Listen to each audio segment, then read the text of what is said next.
Did you know that 75% of people on Medicare are in the wrong prescription drug plan? This is according to Medicare. What they mean by that is that people are paying too much for their medications, and if they were in a different prescription drug plan, they would probably pay less. Hey, I'm Randy Bond, Senior Medicare Advisor, and today we're going to talk about the 5 biggest mistakes that people make when choosing a prescription drug plan and how you can avoid them. Stick around, we might save you some money today.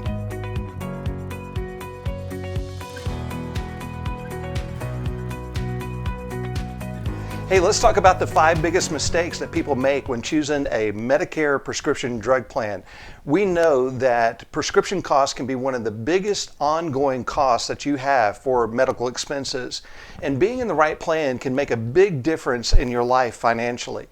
For some people, that can mean the difference between paying for prescriptions or paying for groceries. And so this video is designed to help save you some money. Hey, if you've got some questions along the way, make sure you leave those in the comments below. And if you think we might be able to help you out, please contact us. We'd love to see if we can save you some money. And as always, if this video is helpful for you, please like it and subscribe if you think you'd like to follow and find out some more things about Medicare and how you can save money while you're on Medicare. Let's talk about the big mistake number 1, and that is shopping by brand.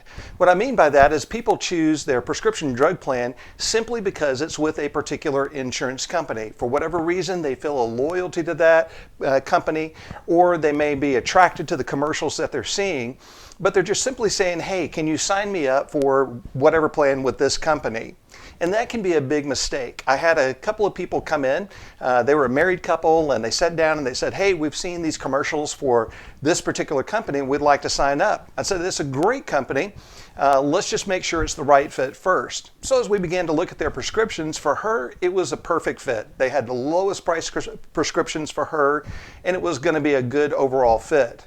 However, when we plugged his prescriptions in, we realized that would have been a $10,000 per year mistake. A couple of his most expensive medications weren't even going to be covered by the plan.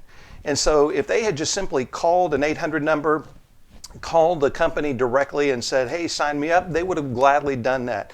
But I'm so glad that we sat down with them and made sure that it was a right fit, because that saved them significant money. And it could be that you may have had some sense of brand loyalty. You've signed up for a particular company that may not be the right fit, or when you signed up for them, they were a good fit, but they may not be anymore because things can change.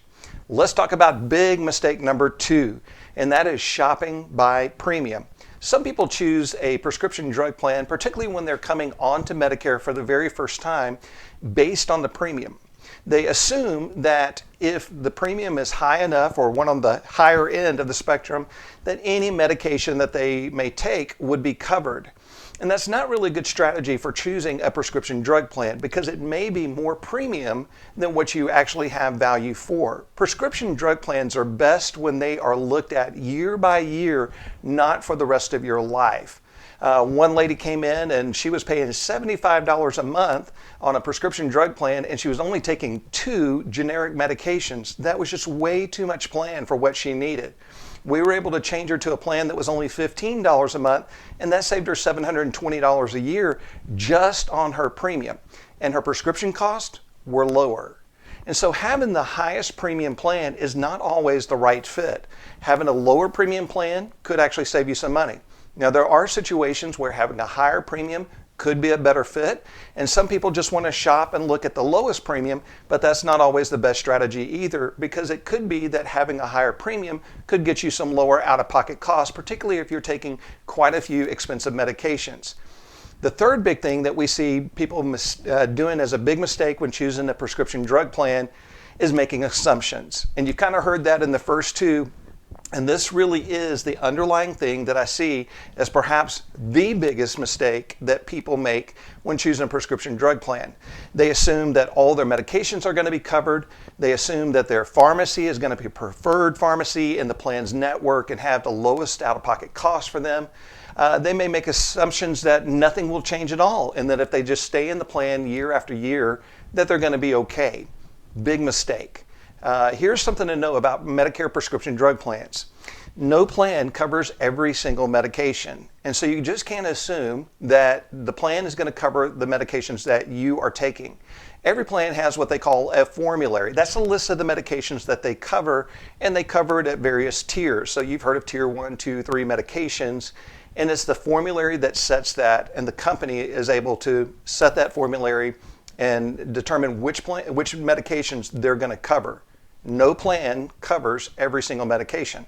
However, every plan must cover at least 2 medications in every therapeutic class. So you can know that if you do get a prescription drug plan and your doctor prescribes you a new medication because he's diagnosed you with something new, that there's going to be at least 2 medications that you and your doctor can choose from in order to treat what you're dealing with, at least for the rest of the year. So there are some built-in safety gaps for you, but you don't want to just simply lean on those because that could be a cumbersome kind of process to get medications picked, to get them approved, and so forth. And so don't make assumptions about what your plan is going to cover or that you're getting the lowest cost for your medications. Big mistake number 4 is not seeking professional help. Navigating Medicare can be like driving a car in a city in a foreign country. The travel patterns are different, it's more congested, and it just seems chaotic and crazy if you're used to driving on American roads. Not only that, the streets are not well marked, and the ones that are marked are in a different language and it's hard to decipher.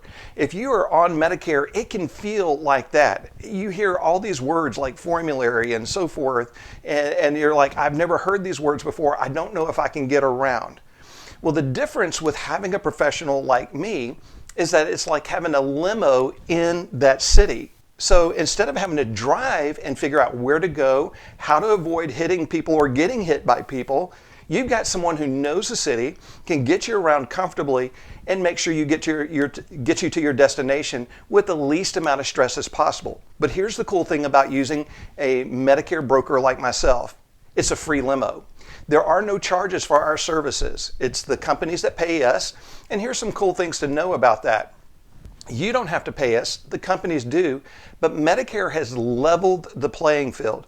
What I mean by that is that every company and every plan is going to pay exactly the same no matter which plan we sign you up for.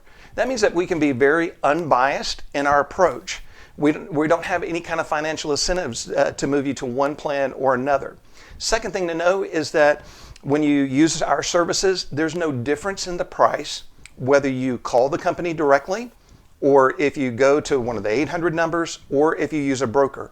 The plans are exactly the same, the prices are exactly the same, and the benefits are exactly the same. There's not a discount place that you can go to get a better deal.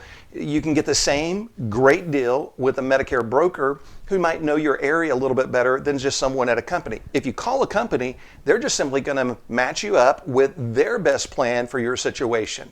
When you're working with an independent broker, we have the whole field of plans out there that we can choose from to help find the right fit for you, so that you're not just simply getting the best prices with company A, but that you're getting the best prices overall. That's the bottom line for us. We sleep better at night knowing that you're saving as much money as possible and paying the least amount for your medications. And big mistake number 5 is ignoring the annual enrollment period. Kind of related to this is people get married to their prescription drug plan.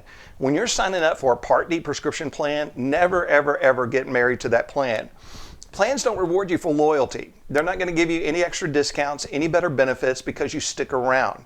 And by the same token, if you leave a plan, go to a different one, and then come back again at a later time, they're not going to treat you poorly. They're going to treat you as though you've been a loyal member the whole time. Here's why you want to take advantage of the annual enrollment period.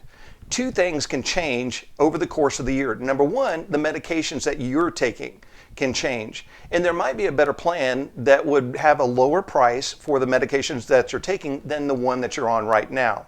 Secondly, and this is really important because this is the one that can blindside you, is that the plan that you're in can change the medications that they're covering or how they're covering for the upcoming year. Medicare gives those insurance companies an opportunity each year to reevaluate how they're pricing their medications, what they're covering. And the annual enrollment period is that opportunity for you to take the initiative to find out what those changes are and to make whatever change you need to, or stay put, whatever's the right fit for you. This is where a professional can really help you out. We see the changes, we're able to do that very quickly and very easily, making that a very painless process rather than you having to flip through a formulary or look online and trying to make sure that your medications are all going to be okay in that plan for the upcoming year. Hey, if you're in the right plan, we'll let you know. But if there might be something that can save you some money on that, we'll let you know that too. And then the choice is entirely up to you. No pressure, no obligation. And again, it's entirely free to use us. Hey, let's give you a 6 big mistake that people make, and this is primarily for those that are new to Medicare. This is a bonus one. And that 6 big mistake is waiting too long to sign up for a prescription drug plan. Medicare gives you an opportunity when you're first coming onto Medicare to sign up for a Part D prescription drug plan or to get a Medicare Advantage plan and get a Medicare supplement, whichever is the right fit for you. However, some people get to the point where they're turning 65 and coming onto Medicare, they're not taking any medication and assume that they can just sign up at a later date. You may be able to, however, Medicare will assess a late enrollment penalty, and that penalty will be added onto the premium and it will follow you. It will haunt you for the rest of your life. So one example of that is a lady that called me. She had not been taking any medications, and then when she was 75, she was diagnosed with something, had to take 3 kind of expensive medications, called me up and said, hey, can I get a prescription drug plan? Well, when we found out she hadn't had any Part D coverage before, we realized her penalty was going to be in the neighborhood of $55 a month. The plan we were looking at was only $20 per month. So that was going to be 20 plus the 55. That was going to be $75 per month for the rest of her life in order to get that prescription drug coverage. You can get a low-cost option if you're not taking any medications or if you're just taking a few generics so that you can avoid that penalty. One option is just a low premium standalone Part D plan if you're planning on going the Medicare supplement route, or a Medicare Advantage plan. Medicare Advantage plans is just simply Medicare through a private health insurance company. We've covered that in another video, and I'll leave that linked up here for you of how Medicare Advantage plans work and if they're a good value for you. But you can often find those at a very low premium that can get you some extra benefits and have rolled into it prescription drug coverage at no additional cost. So there's some ways to help avoid some mistakes, identifying what they are, knowing how to avoid them. But if you would like to get a personalized consultation so that you can avoid all the mess of trying to figure it out on your own, get you a free limo driver, just contact us. We'll be glad to drive you through that crazy, chaotic traffic of Medicare. Hey, thanks so much for watching. And again, if this was helpful, please like it, maybe share it with someone else who might be paying too much for their prescriptions. And we'll see you next time as we talk a little bit more about Medicare. Thanks so much for watching today.